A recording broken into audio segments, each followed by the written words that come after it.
Hello, happy Monday morning. Welcome back to the Bill and Doug Show. Just Bill with you here on this Monday. It is our Monday rewatch podcast coming off of Ohio State's 70-0 win against Grambling State. And I thought I would use this episode to talk a little bit about Julian Sayin's day. If you join us over on the Substack page, billanddougosu.substack.com, I will have a more kind of fleshed out rewatch off of the Grambling game, talking a little bit about Julian Sayin, certainly some other things I saw that I thought were interesting, highlighting a couple of the contributions that Ohio State got from some young guys, including Bo Jackson at running back and Riley Pettijohn at linebacker, and what that might mean. But for this year episode on YouTube and on Apple and on Spotify, wherever you're finding us on your podcast, this will be about Julian Sayin's day. So Julian Sayin officially in the win against Grambling, 18 of 19, 306 yards, 4 touchdowns, and 1 interception. So his only completion was the interception that he threw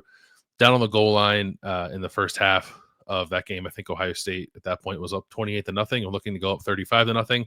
And Julian Sayin threw a pick on the goal line. We'll talk about that in a second. But I wanted to highlight a couple of things from Julian Sayin in that game because it was, granted, not the strongest caliber of opponent, and certainly a tremendous step down from what Ohio State saw in the season opener against Texas. But Ryan Day said after the game that they wanted to put some more things on Julian Sayin's plate, and that definitely happened in this game. Not a ton, and again, he only played the first half, which, I think is a good thing. That means Ohio State got up comfortably and was able to get the backups into the second half of the game. So it was just one half of football for Julian Sayin, but in that half, Ohio State was intentional about throwing the ball. I said on one of our podcasts last week, it might have been the Sunday Sound Off show we did for our Substack subscribers coming off of the Texas game, that Ohio State ran the ball in that game north of 60%. Well, in this game against Grambling, with the intention of getting Julian Sayin more work, the offense threw the ball 63% of the time while the starters were in there. I didn't chart it once the starters went out, but when Julian Sayin was in there with the starting offensive line and starting tight ends and mostly starting receivers, Ohio State did throw the ball 63% of the time because I wanted to see how Julian Sayin would respond to being put in some different situations. And among them, things specifically that Ryan Day mentioned were increasing the amount of run pass options that Ohio State ran. And I counted probably a handful, about 5 or so. Stuff you've seen before, right? You call a run, you have receivers to the outside. I think it's more often than not pre-snap the quarterback decides whether or not he's going to throw a bubble screen, whether it be to Carnell Tate, Jeremiah Smith, or Brandon Ennis, or hand the ball off, determined by numbers and or leverage on the outside. And Ohio State did a couple of those against Grambling. Usually good. Usually I didn't average them up, but I would guess the average on those throws, and again, there were about 5 of them, was somewhere in the neighborhood of about 7 yards. And if you think of it, well, you're calling a run and combining it with a pass. If you were to run the ball for 7 yards every time, you feel pretty happy about that. So a 7-yard pass in those situations is pretty good. The one thing we didn't see, which I think we will see more as Julian Sayin sort of gets more and more of the offense, are those second level run pass options where you read it, pull the ball, and then throw a slant or something, right? Something a little farther downfield than just a little bit of a bubble screen. We actually saw Lincoln Keenholz do that in the second half of this game against Grambling on a completion to Bryson Rogers. I don't believe Julian Sayin did it in this game, and I don't believe he did it against Texas either. But clearly that will be part of the offense, especially when you have a quarterback like Sayin who is not a tremendous run threat, but you still need to equate numbers and control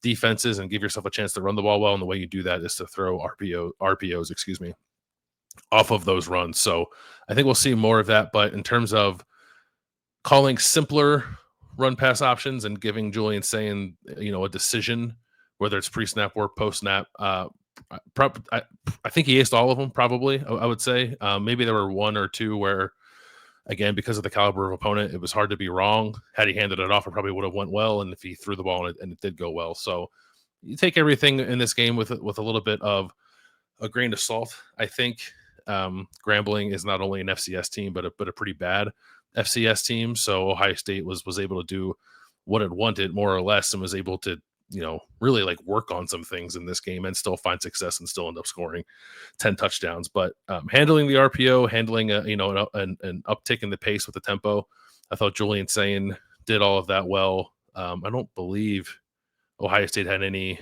procedural penalties while he was in the game. They had one late in the game where they weren't lined up right on one play and had a touchdown taken off the board, but ended up scoring a couple plays later anyway. But I don't know that there was anything, false start wise or misalignment wise while Julian Sayin was running the offense. So those are the things you look out for, I guess, when you're running tempo, and whether or not the quarterback can, get whatever information he needs to relay to his teammates and get everybody lined up and get the ball snapped in an efficient manner. And Ohio State seemed to do that well. And we'll see, it's been a question since last year, how much tempo becomes a weapon for this team. Ohio State really slowed things down last season, played very slow against Texas.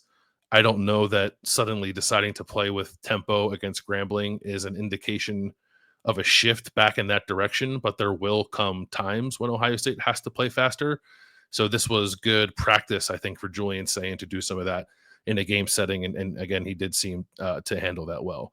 I'm going to try to pull some charts up here. So bear with me if you're watching on YouTube, because I just want to give you an idea of, slightly how different things were in the Grambling game against for Julian Sayin as opposed to the Texas game. So let me see if I can get this to show up here.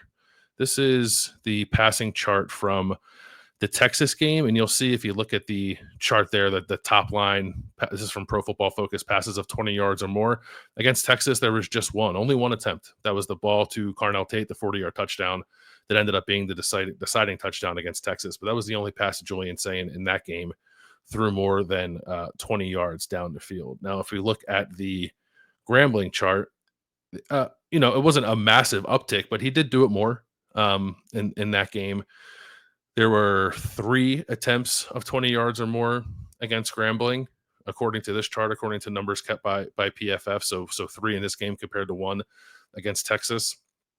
One other thing I looked at on Sports Info Solutions, you can look at like air yards and how far guys are throwing the ball down the field. Attempts of 15 plus air yards down the field. There was 1 again against Texas. There were 4 in this game against Grambling. So that's opening it up a little bit. You want to see Julian Sayin push the ball down the field some more. Ohio State was intent on finding more explosive plays in this game against Grambling. 1, because they knew they could do it against a defense like this, and 2, they only just really had the 1 in the passing game, at least, I guess, generally for the offense in total against Texas. So more explosive plays against Grambling, both in the air and on the ground, which again, I'll probably write a little bit about what I saw from their rushing attack, not just Bo Jackson, but better stuff from like CJ Donaldson and James Peoples too, I thought, in this game against Grambling. So that might be part of the written rewatch I do over on Substack as well. But not surprising that Ohio State would find more explosive plays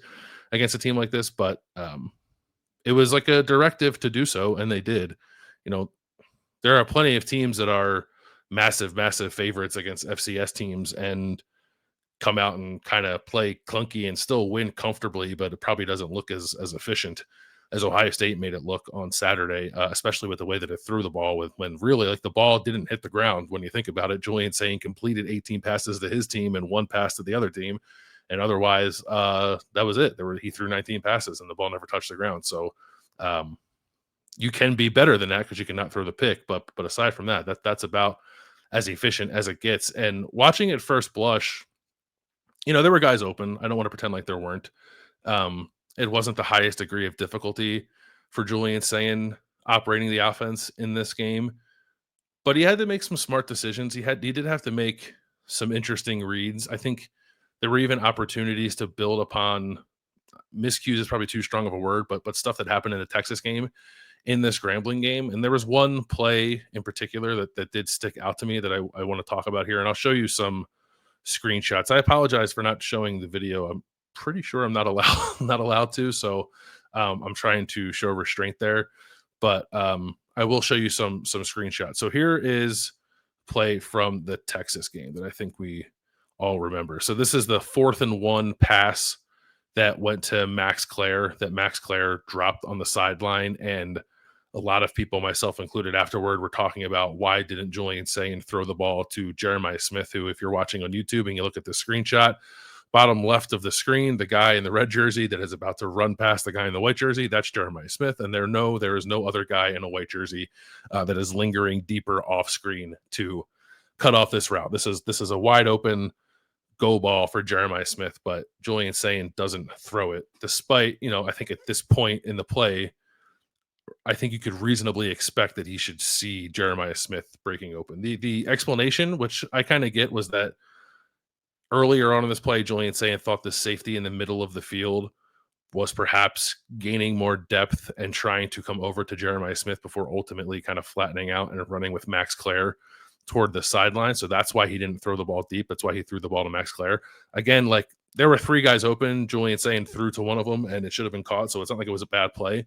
But I was curious what might happen the next time Julian Sayin found himself in a situation where it was clear that Jeremiah Smith was the guy to get the ball down the field, and it happened against Grambling one game later on Jeremiah Smith's 87-yard touchdown. And this was a play where I thought to myself as it happened, like, well, nobody just covered Jeremiah. And look, he's open. You can see him here at the bottom of the screen. But this looks like it's a 2-deep zone, like a cover 2 kind of look from Grambling. And the receiver, or the defender, excuse me, that's like right near Jeremiah Smith, was gaining depth with him until he saw some of these underneath routes start to develop. And then he has to account for those too. So he kind of got caught in between. And then there's one deep safety and there's this hole between them. And Julian Sayin sees that hole in the defense and attacks it. And he threw the ball down the field on a strike on the run for Jeremiah Smith.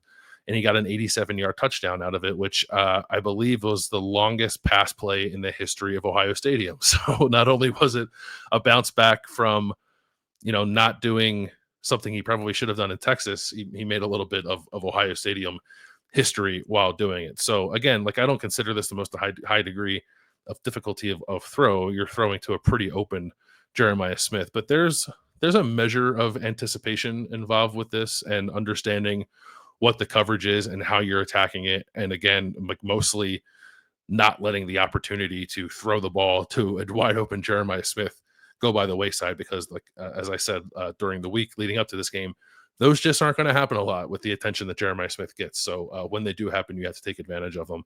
And Julian Sayin did that on this particular play, which was nice to see. We'll wrap up with the interception that Julian Sayin threw. And again, I don't have video. I did grab a screenshot that I'll pull up on the screen in a second. I think the biggest issue with that was that he was just like kind of late with his decision making. I saw some conversation of, well, was this any indication of Julian Sayin being a smaller quarterback and not being able to see over his line and making a bad decision because of that? I don't know that my mind went there. I think that's something that's maybe natural to think about when you do have a quarterback who is somewhat on the smaller side, but I don't think that's what happened on this play. So it was a 2-man kind of route concept with Jeremiah Smith and Carnell Tate. Jeremiah Smith ran a slant and Carnell Tate kind of ran like an out, sort of not quite into the flat, a little bit deeper than that, but behind him. And there was pretty good coverage on Carnell Tate, but as the play developed, there was I think an opportunity to get the ball to Carnell had Julian Sayin just like seen that immediately and thrown it. And there was some hesitation on the play. And this is a screenshot I grabbed again. If you're watching on YouTube, see this linebacker here, number 6, like right by the goalpost. He had been getting like a decent amount of width on that play, and Jeremiah Smith's slant is like running right into that guy. And if you watch it from a different angle, I think you could reasonably argue that there was still space for him to throw the ball to Jeremiah. But if that was what Julian Sayin was seeing, I almost understand him not doing it. It's just that if that's the case, then he has to get to the ball to Carnell Tate faster. And I know, like, post game, Ryan Day said the biggest issue with that was like not the decision to throw the ball to Carnell. It was the timing of the decision to throw the ball to Carnell. And you can't be late, especially when you're throwing the ball from the far hash, in this case to the pylon, right? Like, that's a really far throw. That's a lot of opportunity for the defense to adjust and get on it. And then he kind of threw like a flat ball too. He didn't really drive it like he drove the first touchdown to Carnell Tate. So there are a lot of really good throws for Julian Sayin in this game, like mostly good throws for Julian Sayin in this game. That was his one mistake. I think in the Texas game, he made one mistake by throwing that ball into the dirt in the fourth quarter when he probably should have just like ran and got what he could have and slid and make Texas burn a timeout late. And he didn't do that. And then he made one mistake in this game.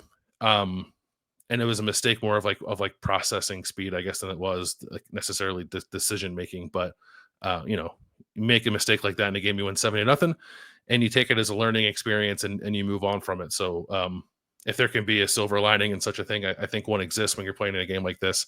You're going to have your first turnover. You might as well have it in a game where you score 10 touchdowns and the other team doesn't score anything. But I overall, I did think it was modest step forward for Julian Sayin, sort of like adjusted for the caliber of opponent, but they did put more on his plate. I thought he did respond well. You saw some really good throws. The touchdown pass to Carnell Tate, the touchdown pass to Will Kacmarek, the first one where he layered it over a linebacker was tremendous. It looked a little bit like the touchdown pass he threw to Max Clare in the spring game, where you got a real feel for his touch and his understanding of leverage and like when the layer throws and when when not to. He's not, as I said on the post-game show, he's not a one-speed thrower. He can make a lot of different throws that require, a lot of different sort of styles and even body positions. Like he's just scratching the surface, right? I know it's covering college football, the nature of like you want to make sweeping judgments on the very first things you see. I'm going to try not to do that with Julian Sayin, but it's hard not to be excited about what he's put on display in the last 2 weeks, and with the poise in week 1 and not looking rattled, and then the precision in week 2 where, again, the ball doesn't touch the ground and his one mistake that he makes on the day ends up being the only pass that he did not complete to his own team. So the arrow is still very much pointing up for Julian Sayin. Excited to see what the next steps are for him as Ohio State gets ready to host Ohio University, pretty solid MAC team, on Saturday night in the shoe. We'll have some more conversation about that here on the YouTube channel and on podcast feeds all week, and definitely over on the Substack page as well. Again, it's billanddougosu.substack.com. Come over, sign up for free if you want to see what we're putting out into the world and whether or not it's for you. And, if not, we appreciate you watching here as well. Anything you're doing to support our coverage, Doug and I greatly appreciate. And it's been a fun season so far, and we're just getting started. So that will wrap up our Monday rewatch podcast here on the Bill and Doug Show. I'm Bill Landis. Thanks for watching. We'll catch you later.